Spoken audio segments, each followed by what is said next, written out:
ایک مرتبہ ابو جہل اور اس کے قبیلے کے 2 آدمیوں نے حلف اٹھایا کہ اگر ہم لوگوں نے محمد کو دیکھ لیا تو ہم پتھر سے اس کا سر کچل دیں گے۔ جب حضور صلی اللہ تعالیٰ علیہ وآلہ وسلم نماز کے لیے حرم کعبہ میں تشریف لے گئے اور ابو جہل نے آپ کو دیکھا تو وہ ایک بہت بڑا پتھر اپنے ہاتھوں سے اٹھا کر چلا اور آپ پر اس پتھر کو پھینکنے کے لیے اپنے سر کے اوپر دونوں ہاتھوں کو اٹھایا تو اس کے دونوں ہاتھ اس کی گردن میں آ گئے اور پتھر اس کے ہاتھوں میں چپک کر رہ گیا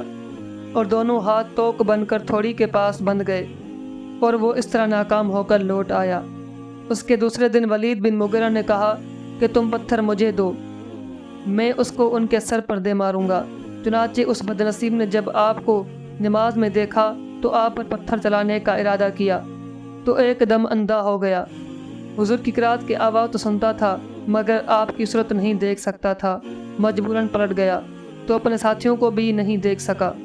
جب آواز دی تو اس کے ساتھیوں نے پوچھا کہ کیا ہوا،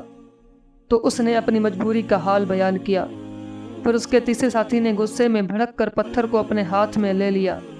مگر یہ حضور صلی اللہ تعالیٰ علیہ وآلہ وسلم کے قریب پہنچتے ہی الٹے پاؤں بدحواس ہو کر بھاگا اور ہانکتے کانپتے اپنے ساتھیوں سے کہنے لگا کہ میں جب ان کے قریب پہنچا تو میں نے دیکھا کہ ایک ایسا سانڈ ان کے قریب اپنی دم ہلا رہا ہے کہ میں نے آج تک اتنا خوفناک سانڈ نہیں دیکھا۔ لات و عزا کی قسم، اگر میں ان کے قریب جاتا تو وہ مجھے ہلاک کر دیتا۔